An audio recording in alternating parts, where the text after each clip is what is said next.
তা সব সময় মিথ্যে না, যা চোখে দেখা যায় তা সব সময় সত্যি না। এটা আপনার কোরআনে লেখা আছে? শ্রীমদ্ ভগবত গীতাতেও আছে। यातस्य हि ध्रुव मृत्युर ध्रुवम जन्म अमृतस्य च तस्मै अपरिहार्यार्थे न तम सोचितम मरहसि। জন্ম যদি থাকে তো মৃত্যু নিশ্চিত, আর মৃত্যুর পর আবার মানুষকে জন্ম নিতে হয়। আপনার হাতের ওই আশীর্বাদী আংটিটা যদি সত্যি হয় তবে আমার দেওয়া রক্ষা কবচ সত্যি। যদি ভগবানে বিশ্বাস করেন তাহলে এটাও বিশ্বাস করতে হবে যে শয়তানও আছে।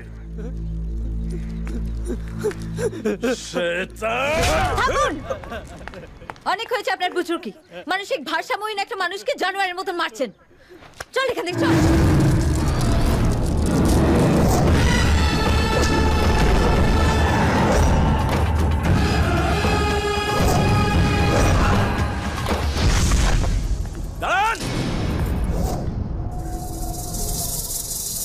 বিপদের মধ্যে ও না আছেন আপনি। মৃত্যুর ঘন কালো ছায়া আপনার চারপাশে মাকড়সার জালের মতো ছড়িয়ে পড়ছে।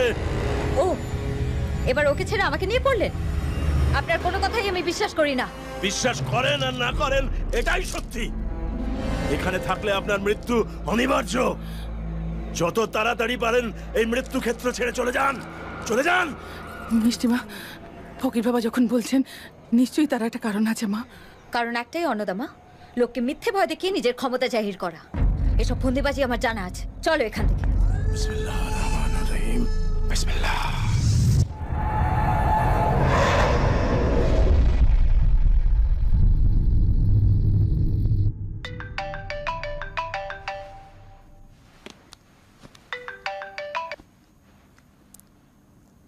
হ্যালো।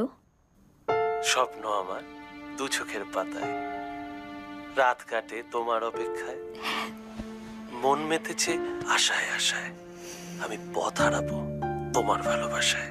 বাবা, রাত দুপুরে আবার কবি হওয়ার শখ হলো কেন? সত্যি বলছি, তোমায় খুব মিস করছি, তোমায় খুব দেখতে ইচ্ছে করছে সোনা। সো স্যাড ওয়াজ ইট। ইচ্ছে থাকলেও উপায় নেই, আমি এখন ধুলি বাড়িতে। জানি, আর তাই আমিও ধুলি বাড়িতে চলে এসেছি। হোয়াট? তুমি ধুলি বাড়িতে? What a joke. I swear আমি ধুলি বাড়িতে। তোমাকে সারপ্রাইজ দিতে আমি পুরনো কেল্লা তোমার জন্য অপেক্ষা করছি। হে, ওয়েট ওয়েট ওয়েট, তুমি সত্যি এখানে এসছো?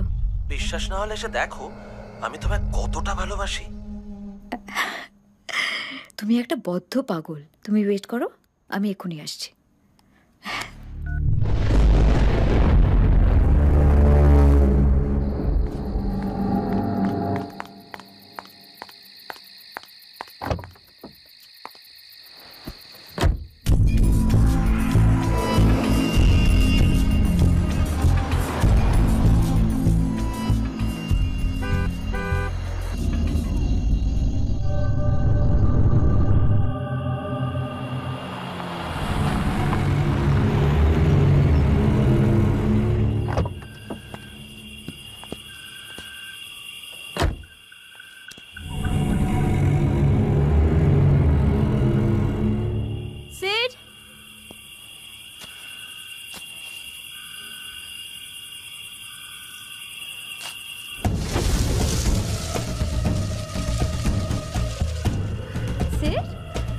মিষ্টিমা,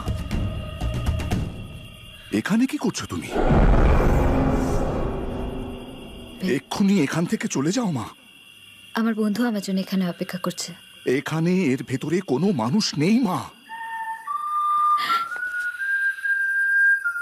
সিড, সিড, যেও না মিষ্টিমা।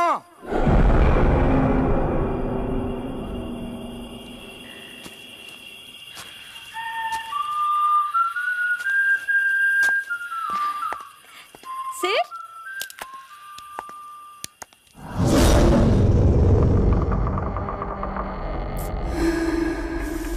অরুন্ধতে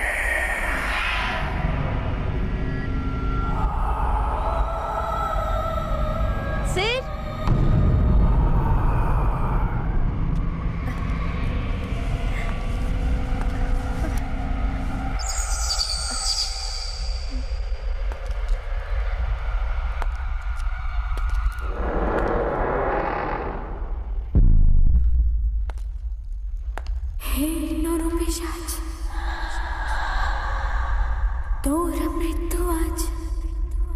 ঘনিয়ে এলো যে আজই পরে। এসো মা।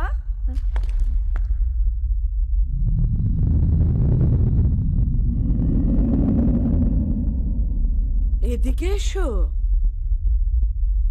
নাচ ঘরেও তোমার জন্য অপেক্ষা করছে তো। এসো।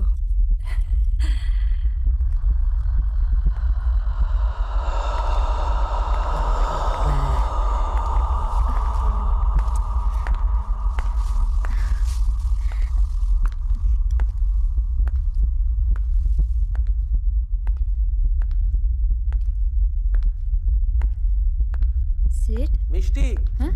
আমি এদিকে আছি।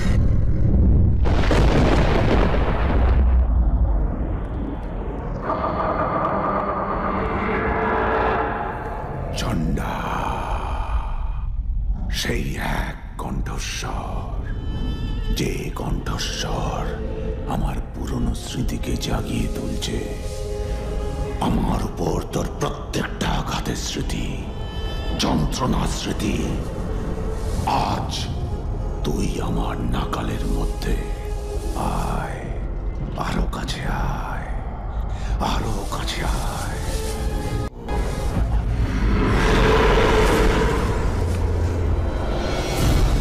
তুই আমার কোনো ক্ষতি করতে পারবি না। এই অরুন্ধতী, আজকের দিনটার জন্য আমি এত কাল অপেক্ষা করেছি। তোর চোখের জল আমার বুকের আগুন নেভাবে, তোর প্রতিটি মৃত্যু যন্ত্রণা হবে আমার সুখ। তুই কোনোদিন ওই সমাধির ভেতর থেকে বেরোতে পারবি না নরপিশাচ। যুগ যুগ ধরে থেকে পড়ে থাকতে হবে ওই অন্ধকার কূপে। আমি বেরোবো আজ, এই মুহূর্তে, তোর জন্য।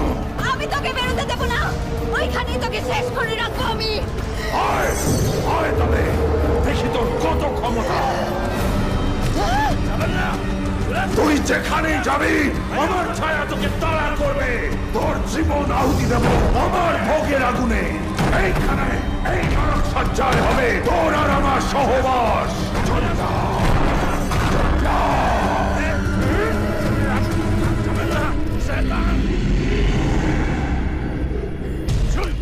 চলে আসুন, যাবেন না ওদিকে, চলে আসুন।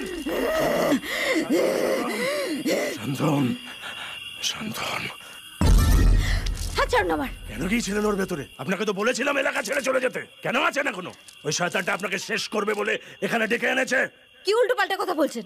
আমি আমার বয়ফ্রেন্ডের জন্য এখানে এসেছি, ও এখানেই আছে। সেট। কেউ নেই ওর ভেতরে। সেট, ও এখানেই আছে। সেট। ডাকুন, যত খুশি ডাকুন, কেউ সাড়া দেবে না। ওখানে কেউ নেই, ওটা শয়তানের কবরখানা। সিদ্ধার্থর ফোন পেয়ে আমি এখানে এসেছি। ঠিক আছে, ওকে ফোন করে জেনে নিন ও এখন ঠিক কোথায় আছে।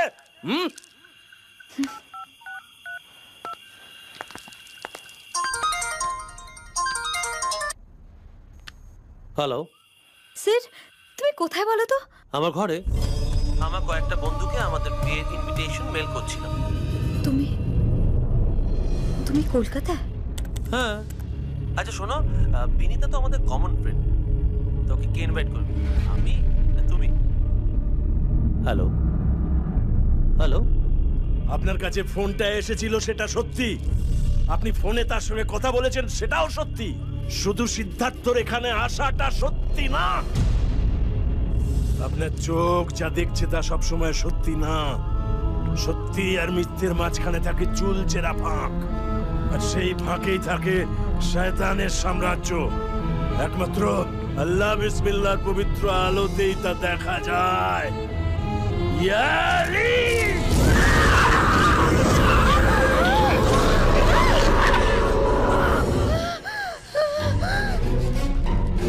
বিশ্বাস হলো?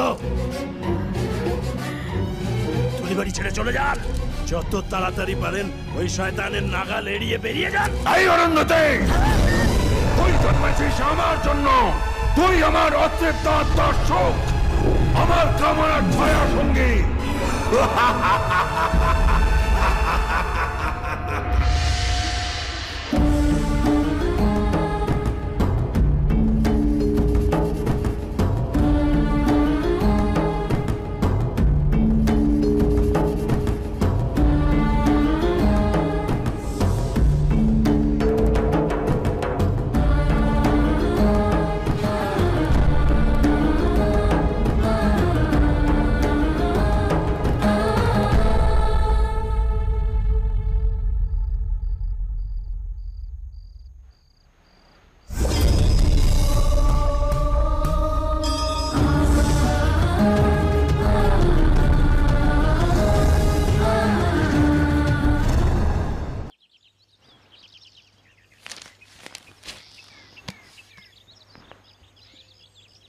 ইনি কে দাদু?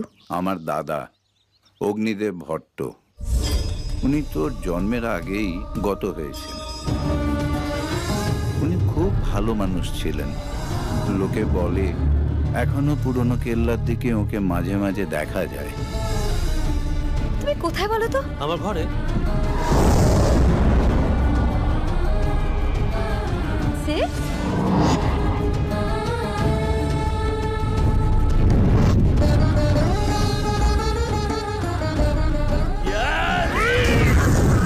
ছেড়ে চলে যা। তুই জন্মেছিস আমার জন্য। তুই আমার অর্ধেক দর্শক, আমার ক্যামেরার ছায়া।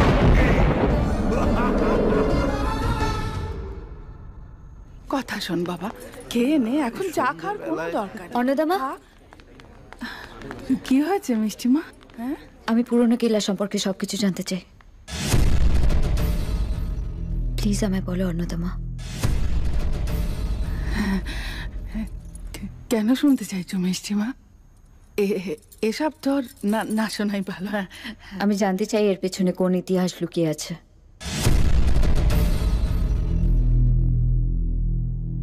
সেসব এক দুঃস্বপ্ন মা,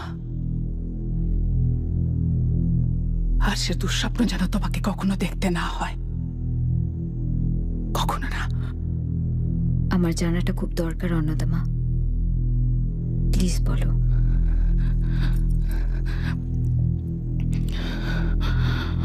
এ আর কারুর গল্প নয় মিষ্টিমা, এ তোমারই গল্প, তোমার পূর্বজন্মের ইতিহাস। ওই পুরনো কেল্লাই হলো আসল ধুলিবাড়ির প্রাসাদ। ওইভাবে আভিজাত্যে রাজগরিমায় সবার নজর কেড়েছিল ধুলিবাড়ি সাম্রাজ্য। ছোট ছোট বাচ্চার হাসি আনন্দে সর্বক্ষণ ভরে থাকতো।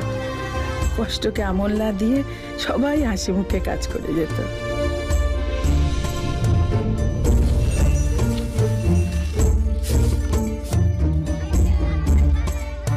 প্রজাদের প্রাণের মানুষ ছিলেন রাজা কৃষ্ণকিশোর ভট্ট। প্রজারা ওনাকে ভগবানের মতো পুজো করতেন। ওনার ছিল 2 মেয়ে। ওরা যখন খুব ছোট রানীমা গত হন। বড়টির নাম ছিল ইরাবতী। যেমন মিষ্টি দেখতে তেমনই শান্ত স্বভাবের। কখনো বাবার কথার অমান্য করেনি। ওর মুখের দিকে দুদণ্ড তাকালে মন একেবারে জুড়িয়ে যেত। আর ছোট অরুন্ধতী, সবাই বলতো ধুলিবাড়ির বাঘিনী। বসি বা ধনুর যুদ্ধে কেউ তার বিরুদ্ধে দাঁড়াতে সাহস পেত না। রাজদণ্ড হাতে নেওয়ার সব গুণ নিয়ে জন্মেছিল রানী অরুন্ধতী। তার হাঁটা চলা আগুনের মতো তেজ, তার দুঃসাহসী চাহনি, সব মিলিয়ে যেন ধুলিবাড়ির আরাধ্যা মা ভবানী। কিন্তু এত সুখ ধুলিবাড়ির কপালে সইল না। শয়তানের কুদৃষ্টি পড়ল ধুলিবাড়ির ওপর। রাজগুরুর ছেলে রুদ্র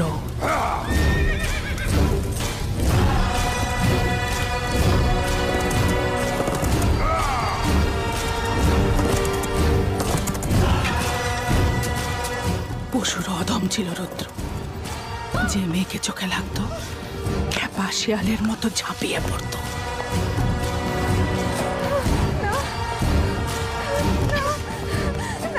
বুলবুলি,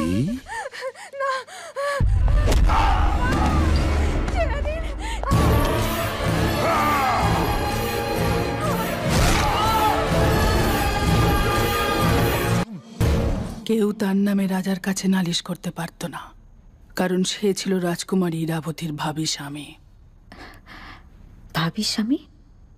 হ্যাঁ, রাজগুরুর অনুরোধে খুব ছোটবেলাতেই তাদের বিবাহ স্থির করেছিলেন রাজা কৃষ্ণকিশোর।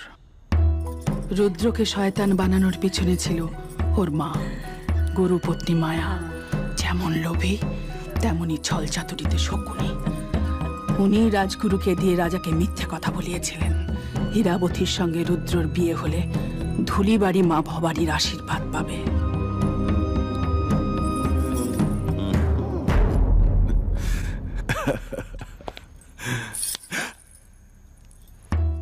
এখন কিছুদিন এসব বন্ধ রাখ। রাজাকে বলে তোর বিবাহের দিন স্থির করেছি। ইরাবতীর মাথায় যদি একবার সিঁদুর তুলে দিতে পারিস তাহলে সবকিছুই তো তোর। মঙ্গলে উষা বুধে পা, যথা ইচ্ছা তথা যা। রাজার সবচেয়ে বড় ভুল ছিল গুরুদেবের কথা বিশ্বাস করে ইরাবতীকে রুদ্রর মতো একজন পশুর হাতে তুলে দেওয়া।